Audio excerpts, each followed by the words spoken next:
Well, hey, everybody. It is Lisa from True North Homeschool Academy, and I am joined by Angie Ferrell once again.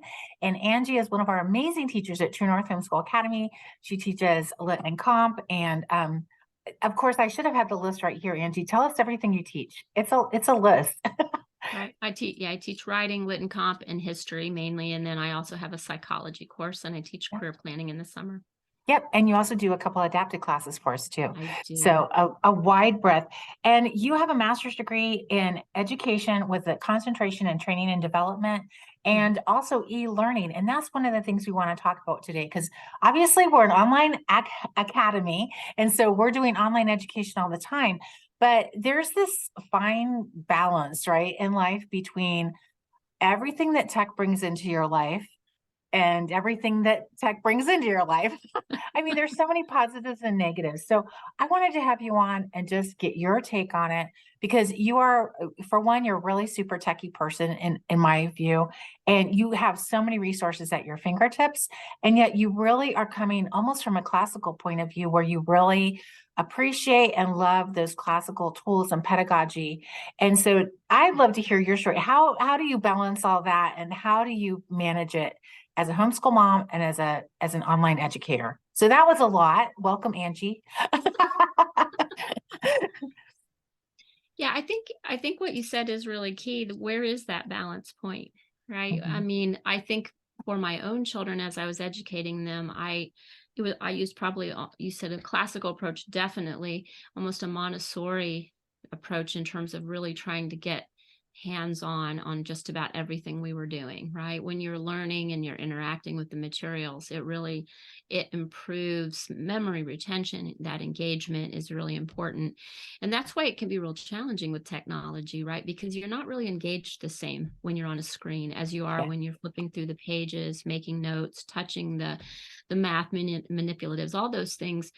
So it is important to strike a balance. Yet our children are going into a digital world. They live in a digital age. So we have to find a way to make sure that they are exposed appropriately to each. So for me, I think what I looked at when we were talking about technology, and as an e-learning developer, we use that SAMR method, right?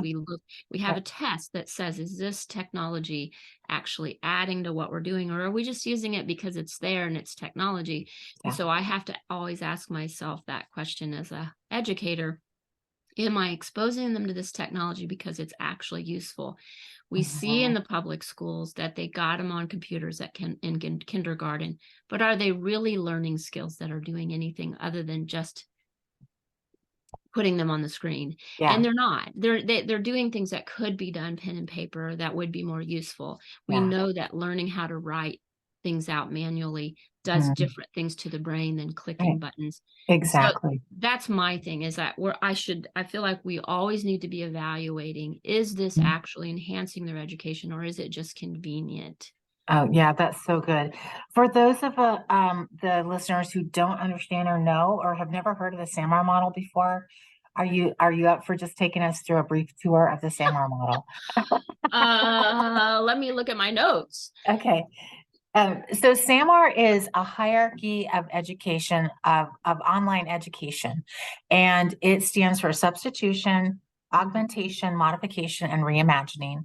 And this is all, we're just doing this for the moment. So bear with us. But it's a really great model if you're learning or teaching online, because every one of these four components has a place in online education. But if you're focusing too much on substitution, say, which is what happened when everybody went online during 2020 and virtual schools, and everybody was like, I will never do a virtual school again because it was so awful and painful. It's because they only focused on substitution. They picked up the book. And they just like read it or talked about it online, and there was nothing else involved. And the kids couldn't figure out anything about where to upload or download, or they couldn't even find their books at that point. And so it was just a big mess. Okay, so Angie, you have notes now. What would you add to that? I mean, do you feel like that's a fair evaluation? Yeah. I think one example, I told you we just did presentations in my writing class today, and I'll give you an example of this. When you think about the SAMR model, the modification part, the task redesign. When my children weren't using technology, I taught them how to do presentations by putting a bullet point list together on a 3x5 card, right? Yeah. That's the old school way. Yep. You basically take your paper from full written text to an outline form, right? And then you speak off the outline. Well, Yeah. there's no difference there. If you, for example, want to develop a PowerPoint, Yep. so people that don't know how to develop a PowerPoint will put their entire paper. You've probably been to presentations like that, right? Oh, It's like a snooze painful. fest. Yes. Yeah, Mhm. so you have these text heavy slides where people have all this data and then they're reading it to you, and it's like, oh, and you You don't can't and even you, see what they're reading off of. It's no, and you the can font's so show small. that 90% of that data is lost when people Yes. do that. Wow.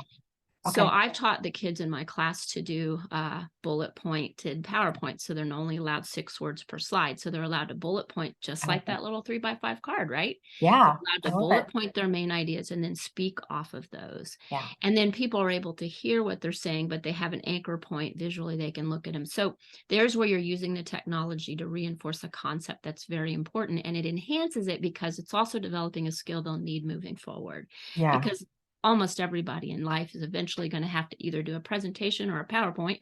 Oh, right, right. And the sooner the better, because I know, I mean, look, when we first started doing PowerPoints decades ago, we all did those PowerPoints with 100 words on a slide, right? That's so true. When I was in grad school, one of my professors actually told us that we had a 3-slide limit. Wow. And so all of my classmates, this is a master's level program, all of my classmates had 3 slides that had like hundreds of words on them. They were terrible. Yeah. And I didn't do it. I broke the rules. I had like 20 slides. It was only a 5-minute presentation. But the Yeah. reason I had so many slides is because it was like I was stacking data and Yeah. using the tech so that Right. they were still only getting single words, and some of the slides were very moved by quickly, but they were Yeah. concise. And so Yes. then afterwards, people said, wow, your slides were so smooth and clear. And I'm like, yeah. And I used like 20 slides Yeah. in that short span because I just went bullet point, bullet point. I used the technique from that video, Death by, avoiding Yes. death by Yeah, PowerPoint, that's where a good he'll one. highlight a word as he goes. And so Yeah. that it draws your eye to the thing you want them to see. And I just laughed because here I am in grad school and the teacher actually told us we could only use 3 slides. So what did everybody do, right? They loaded it up and you couldn't remember a thing they had said because Yeah. you're busy trying to read and see everything. Yeah. And they know that if you're reading the slide, you're not listening, because that's another reason why Yeah. we're not allowed to have our cell phones in the car, right? Because they know that Right. those 2 parts of the brain don't. Right, right. It's just too Don't. complicated. Our brains are pretty straightforward. Okay, so we've covered substitution, which is just substituting tech for what you would do in real life. You just went over modification. What's augmentation? Let's see. I'm trying to think of how. Well, augmentation is just barely above substitution, Yeah. right? So, like, I feel like in the e-school, what you were seeing during the lockdown was people were taking cameras and they were pointing them on the book, and reading the Yep. book. To me, that's just a substitution. You still have the book, but you're just using a tech tool. Yeah. But maybe augmentation is where you have maybe an interactive text on the screen. And so it's Right. still the same material, but it's just slightly improved, a little easier to look at, a little Yeah. more user-friendly. Yeah. You're using tech a little bit to extend what the kids could do on their own, right? Yeah, So if they yeah. don't have the book at home, they can see the book in class and you're reading it together. Maybe a Modification is whiteboard, adding a Yeah. whiteboard to it where you're writing on it a little bit so that they're engaging with the text a little bit more by circling things. And so Right. it's an improvement over just the one-on-one, which I feel like during COVID, the first step is pretty much where all the teachers landed and stayed Everybody. because they Yeah. didn't know the tech. Yeah. Right. And no slam on the teachers. I mean, that was like No. just a disaster for everybody. I mean, it was just so difficult and everybody was doing the best that they could. Yeah. But for those of you who've experienced virtual school from 2020, don't think that every online program is going to be that, because if they're following the SAMR model like we do at True North Homeschool Academy, you're going to get some substitution, but you're also going to get augmentation, modification, and reimagining.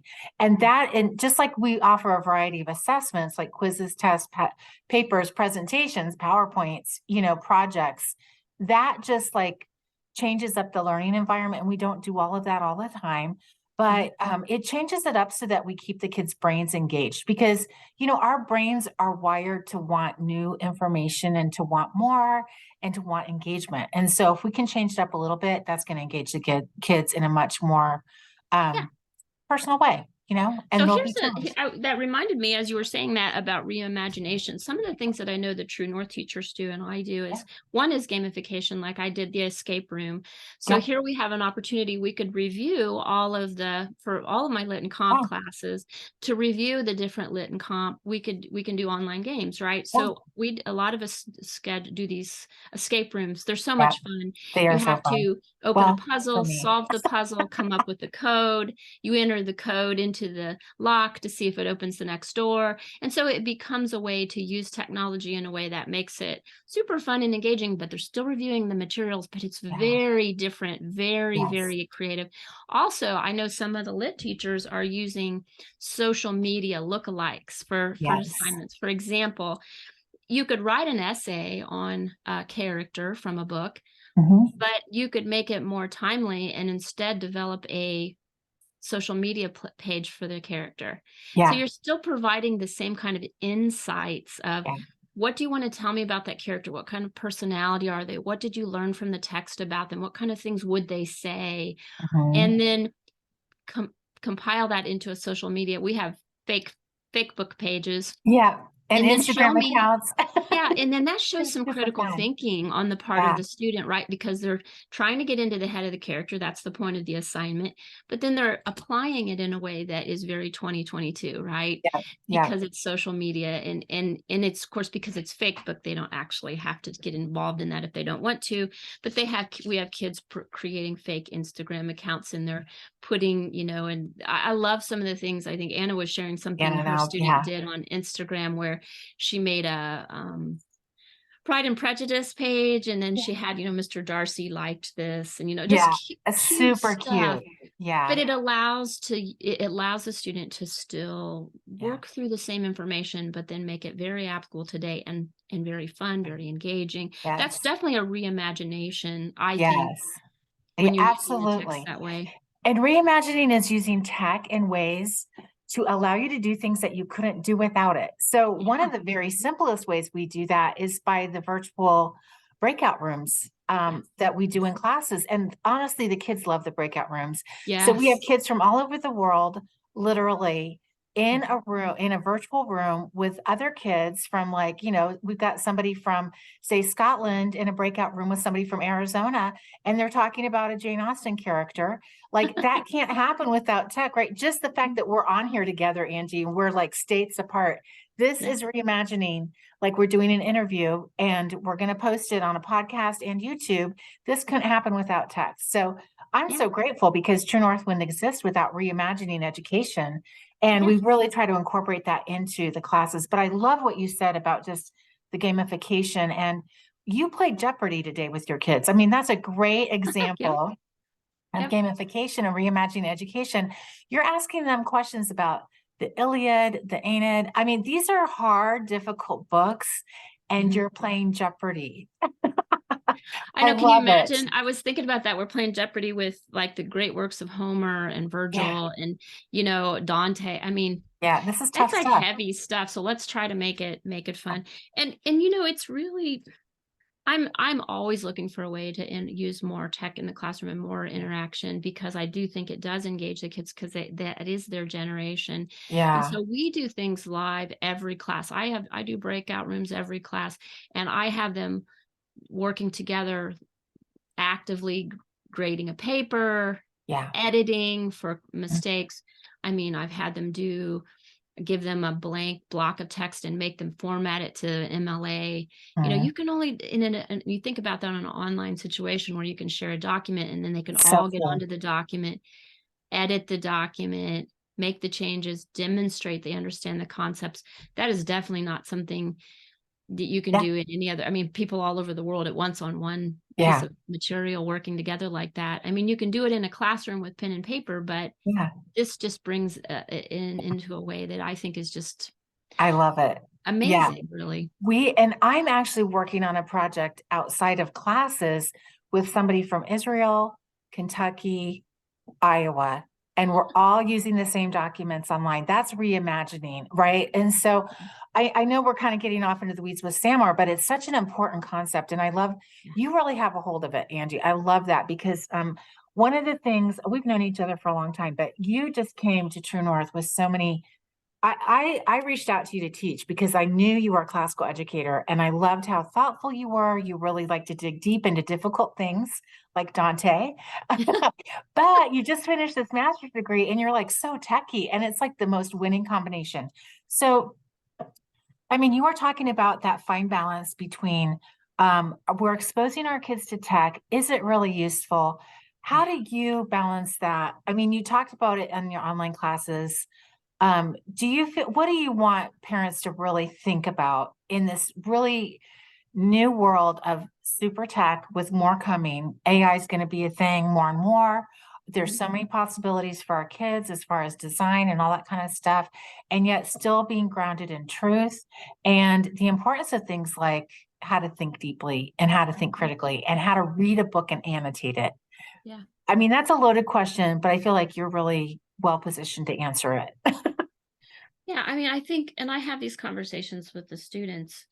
Do you give your brain a break? I think the problem with the digital age is that we're hooked in all the time, wired in, and what that does to the brain, they can show statistically or through science that there's dopamine flooding your brain Yep. constantly when you're engaged in that way, and that isn't actually healthy for you.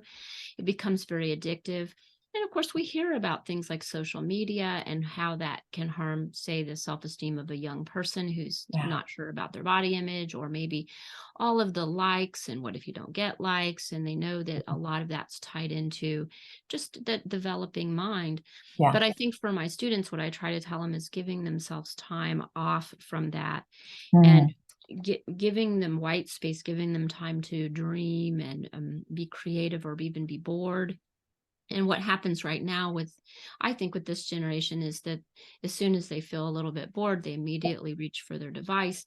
And then that they're not giving that brain enough time to sort of, it's like a rubber band that's being held tight all the time. They need time to let it relax Yeah. and just refresh. And how often do you throw down a blanket in the backyard and just lay and stare at the clouds, because they know that that is what really does great things for your mind.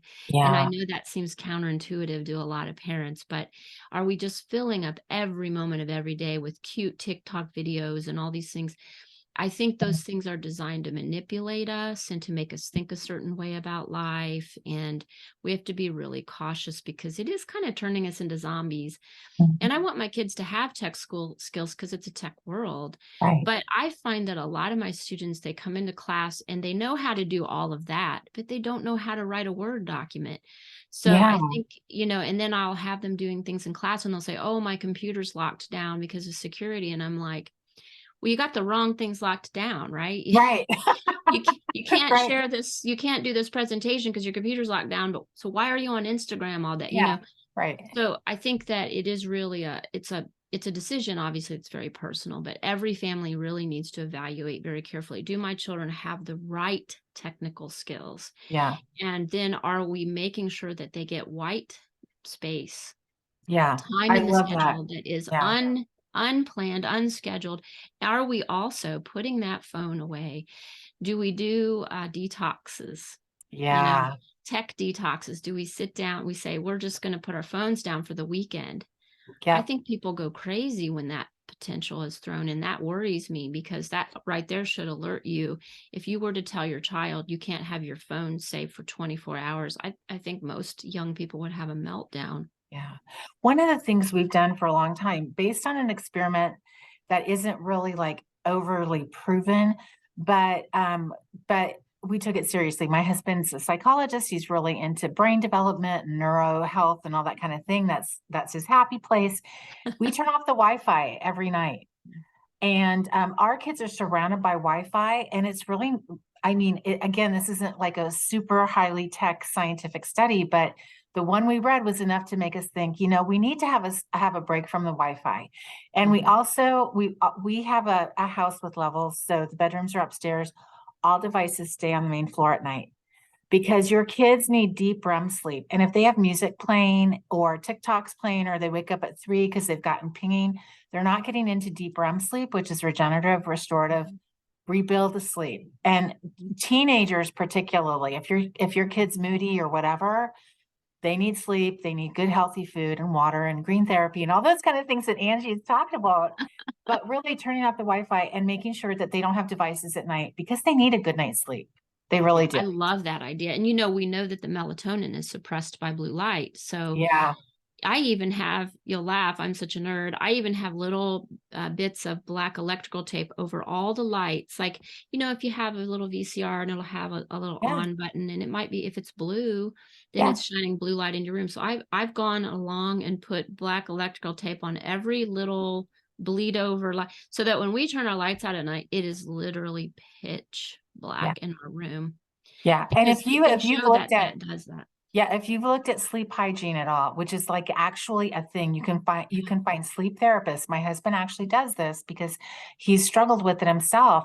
If you can't sleep at night as an adult and you've got responsibilities, you know how painful that is. So sleep hygiene is a thing, and we need to teach our kids sleep hygiene, just like we need to teach them about nutrition and taking care of their bodies. That's just part of taking care of their brain and their bodies, is sleep hygiene.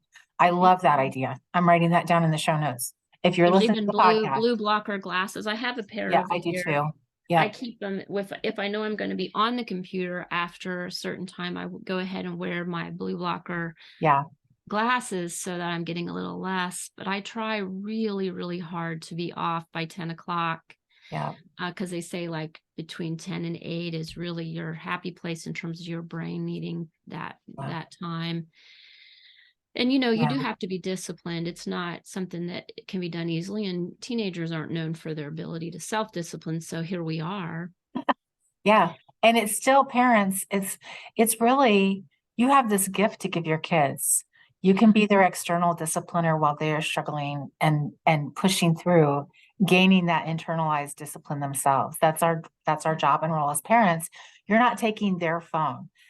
If you pay the bills, it's your phone, but really the tech is not owned by any of us. Let's just be honest, right?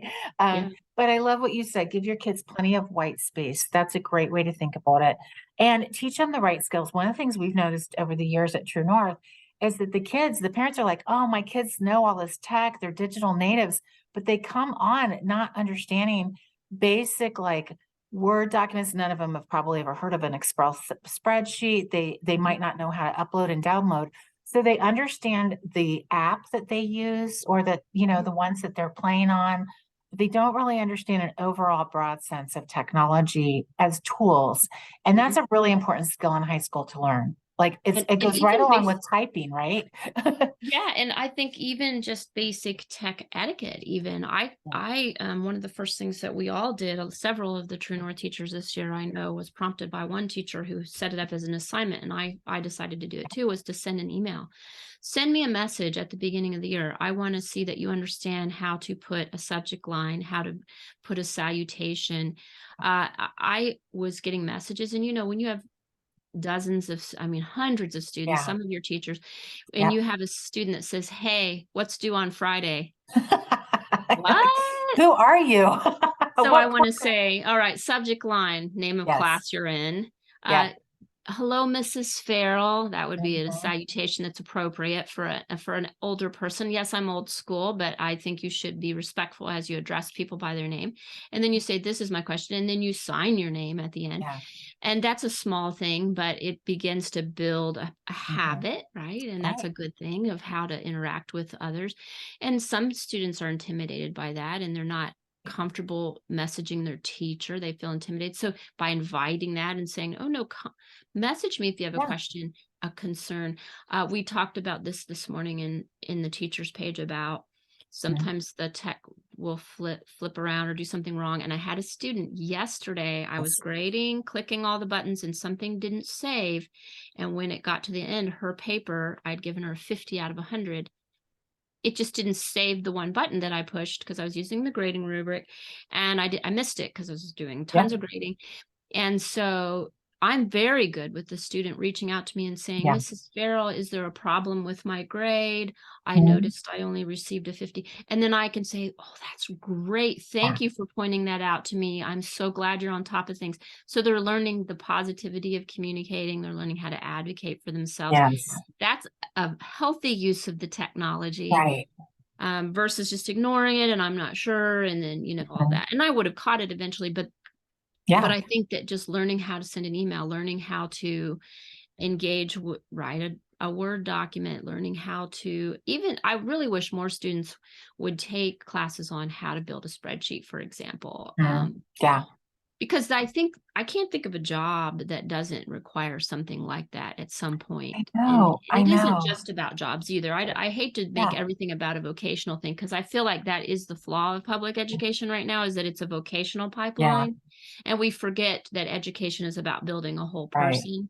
But It I is. actually use more spreadsheets at home than I do anywhere. I've got my household budget.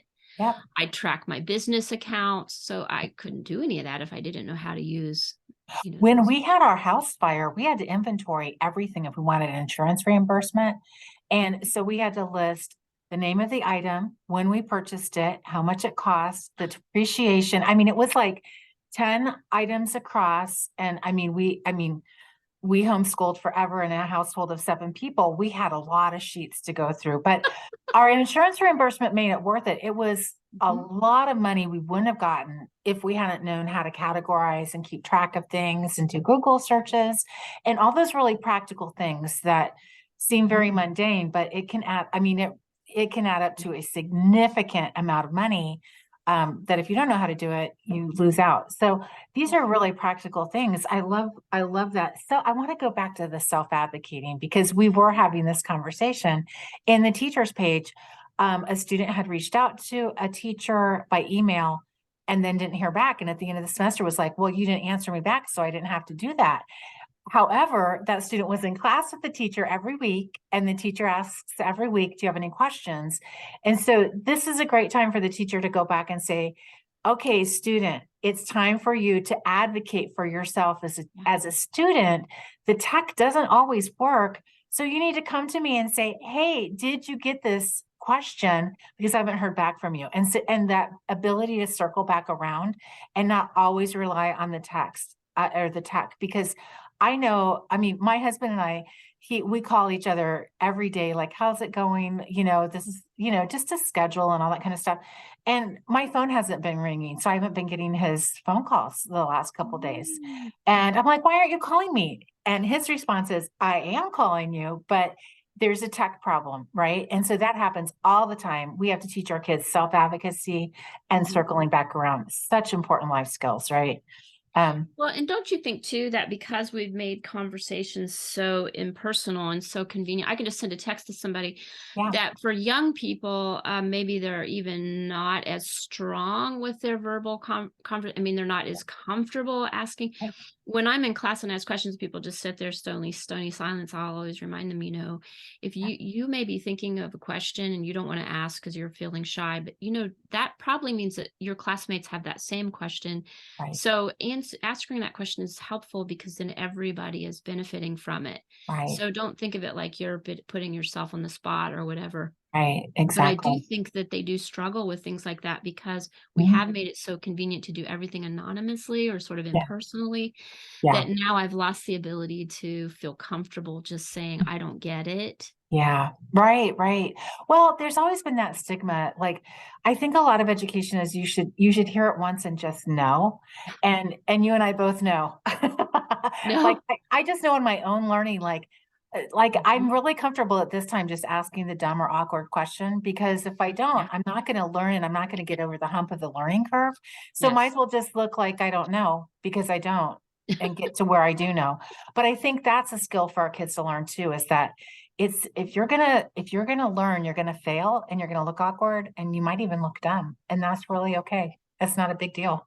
The thing I think we remember the most is the thing that we didn't understand or that we messed up too. It's funny how that works when I go back and think about the things that I struggle with in school. the things that I made mistakes on often became the piece that stuck in my mind more clearly because I had to grapple with it a little. Yeah. And so I think it's okay to, I think that's the thing maybe this generation I feel sorry for them about, is that we've become so intolerant of people making mistakes Yeah. and people being able to misstep or not be Yeah. sure. And so I try to model that humility as a teacher. Sometimes here's an example of something I do, and it's so annoying. I have all these Friday classes, a bunch of them, but I You also have a do. Thursday class. And in my Thursday class, I cannot tell you how many times I've said on Friday, because Oh I'm so yeah. used to the lion's share of my classes being on Friday. And so one of the students said, "But you said Friday." And I said, "Yes, I did. I've fallen into the habit of making everything Friday, and you guys are my one exception because you're Thursday. Hopefully that you can run it through the filter and realize I mean Friday." But just that idea that you can misstep, and I'll say, Yeah. "I really apologize for that. I don't know what's wrong with me that I can't get that out of my mind that every time I'm with you guys, it's Friday." Just being humble to the idea that, oh yeah, I make mistakes or Yeah. I misspeak, and yeah, we can, Just go with the flow. Just like we'll acknowledge it and talk move on. about it. I'm Yeah. I'm kind of human and dumb sometimes too, right? Yeah. I'm not just because I'm the teacher, oh, you Yeah. can't say anything. Yeah. It's okay. And you can even interrupt me and say, "Did you mean Thursday, Mrs. Farrell?" I'm okay with Yeah. that. I'm not gonna be Yeah. offended. So just Yeah. trying to talk to them about what it means to be just very authentic and real and human, and we don't have to always be perfect. I do think Right. that's a trap of the modern social age or digital age, is that in pop culture, all of it is about presenting this sort of flawless human. And I think that's something that also kind of goes along with the ideology of humanism, which is where we're moving towards right now. We're living in a postmodern culture. Everything is very humanistic. There's this idea that we can perfect everything and we have to make everything look and feel perfect. Yeah. And then we lose touch with the reality, which is there is flawed, Yeah. right, living, and that Yeah. there is good and evil and there are mistakes, and we can't perfect the world. Mhm. I just finished a study with my students in my lit and comp class on the lost generation. And Mm. it's a discussion during that era. The lost generation, for people who don't know, that's that generation that came of age during World War I, and then World War II was Mm. thereafter.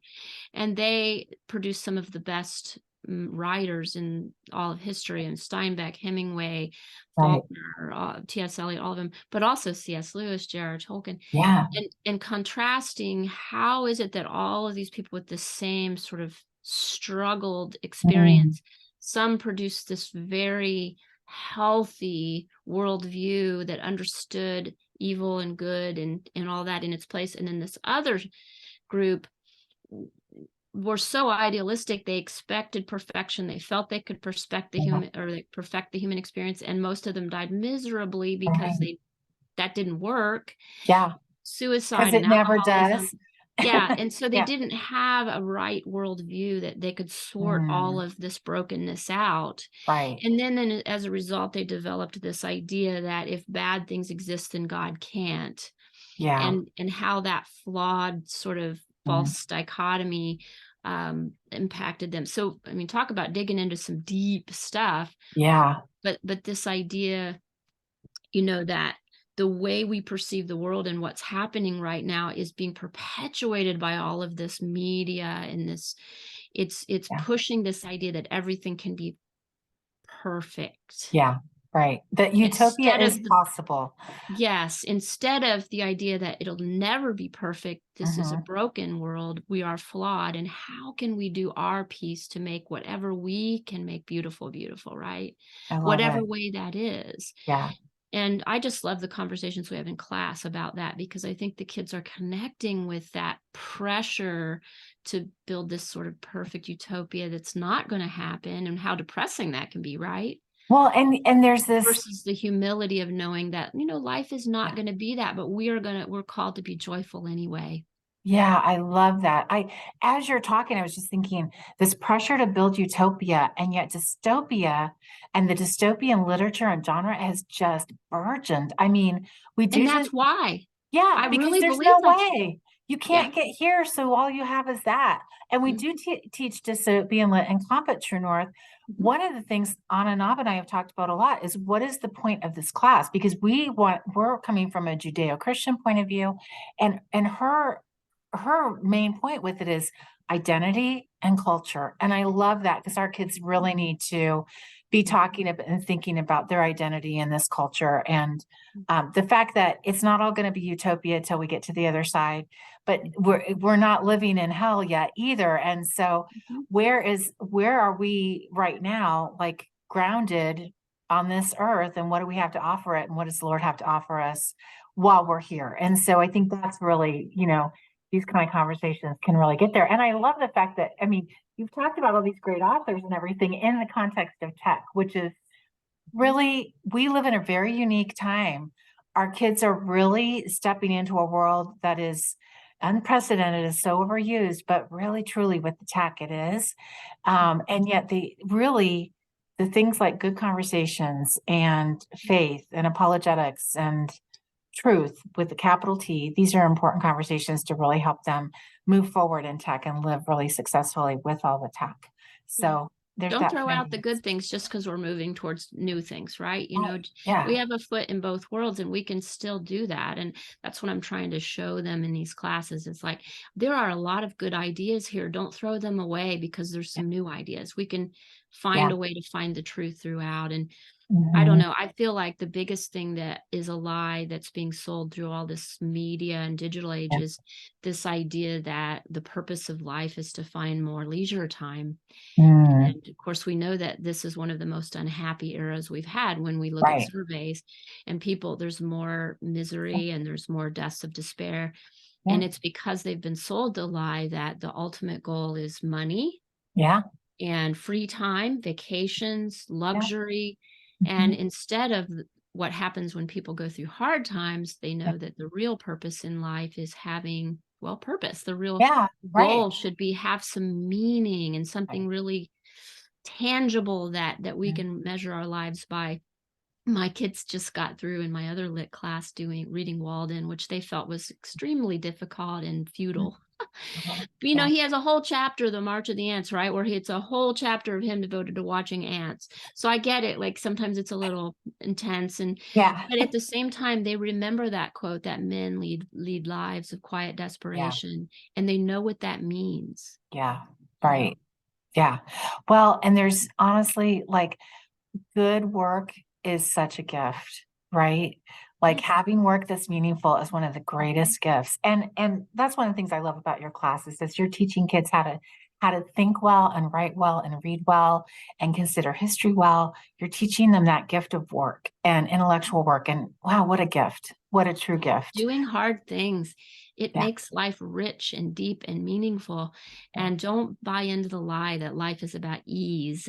Yeah. You will feel empty and worthless. If you do something hard, you'll feel accomplished.